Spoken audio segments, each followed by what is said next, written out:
नमस्कार। राजाराम ज्योतिष केंद्र से मैं पंडित समर्थ चौबे आप सभी दर्शकों का हार्दिक स्वागत करता हूं। प्रिय दर्शकों, आज हमारा विषय है आजीविका से संबंधित। अमूमन लोगों का ये प्रश्न होता है कि हमारी जीवन में धन का आगमन कहाँ से होगा, हमें व्यापार करना चाहिए या हमें नौकरी करनी चाहिए, किस क्षेत्र से हमें लाभ होगा, अगर व्यापार करना भी चाहिए तो किस चीज़ों से संबंधित व्यापार से हमें लाभ होगा। देखिए, ये विषय जो है बड़ा ही विस्तृत है और ऐसे विषयों को एक वीडियो में बना पाना ये मुमकिन नहीं हो सकता है, तो ये वीडियो अलग अलग पार्ट्स में रहेगा। आज ये पहला पार्ट है, तो हम इस पर सूत्र पर, आज इस पार्ट में हम सूत्र पर चर्चा करेंगे कि सूत्र क्या है। चलिए प्रारंभ करते हैं। प्रिय दर्शकों, जब भी बात आजीविका की होती है तो मुख्य रूप से प्रश्न यही रहता है कि हम क्या करें, हम व्यापार करें, नौकरी करें, इस प्रकार के प्रश्न लोगों के रहते हैं। तो प्रिय दर्शकों, अपनी जन्म कुंडली को खोलिए और उसमें सबसे पहले देखिए कि लग्न यानी आपकी कुंडली का जो प्रथम भाव है, फर्स्ट हाउस है, उसमें लग्न की डिग्री क्या है।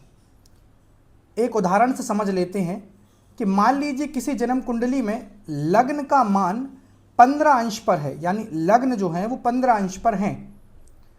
हमें लग्न को देखना है, हमें चंद्रमा को देखना है और हमें सूर्य की स्थिति को देखना है।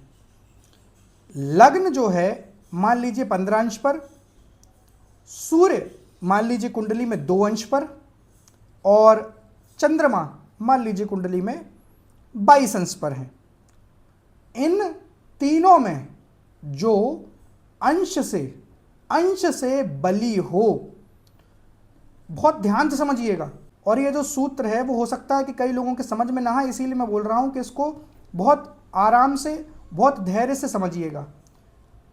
चंद्रमा, सूर्य और लग्न, इन तीनों में जो अंश बल से बली हो, अभी जो उदाहरण मैंने दिया उसके हिसाब से अगर देखें तो यहां पर अंश बल से बली है चंद्रमा, ठीक है। तो चंद्रमा से 10 घर आगे जो ग्रह बैठा है, उस ग्रह से संबंधित व्यापार आपको करना चाहिए या उस ग्रह से संबंधित कार्य आपको करना चाहिए, ये ही आपको लाभ देगा। अब कई दर्शकों के प्रश्न होंगे कि पंडित जी, मेरी जो कुंडली है उसमें से अगर लग्न से देखें या चंद्रमा से या सूर्य से, जो भी बली हो उससे देखें, तो दसम भाव में कोई ग्रह ही नहीं है, अब क्या किया जाए।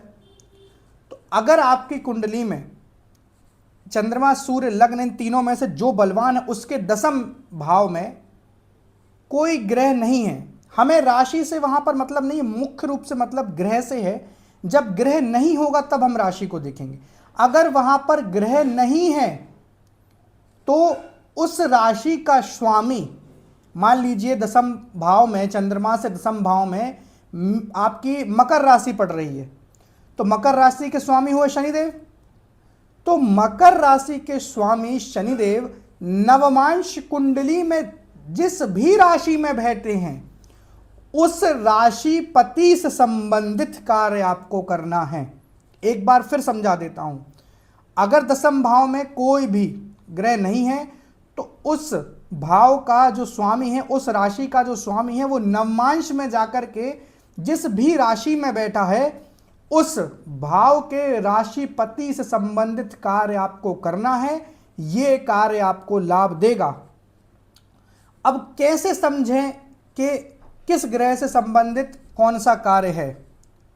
मैं आने वाले वीडियो में किन ग्रहों का क्या कारकत्व है और किस ग्रह से संबंधित क्या कार्य होते हैं वो मैं आपको बताऊंगा, और उसी विषयों पर हम ये भी चर्चा करेंगे, ये कैसे देख सकते हैं कि हमें व्यापार करना है या फिर नौकरी इत्यादि करनी है, उस पर भी हम चर्चा करेंगे। आप सभी लोगों से अनुरोध है कि चैनल को सब्सक्राइब करें, लाइक एवं शेयर ज़रूर करें। ये जो ऋषियों की विद्या है, ज्योतिष का ये ज्ञान है, ये आप सभी तक पहुँचे, ऐसी मेरी कामना है। इसी कामना से इस चैनल को मैंने बनाया है कि सबको ऋषियों की विद्या का जो है फ़ायदा मिले। पुनः आप सभी लोगों से मुलाकात होगी, तब तक के लिए नमस्कार।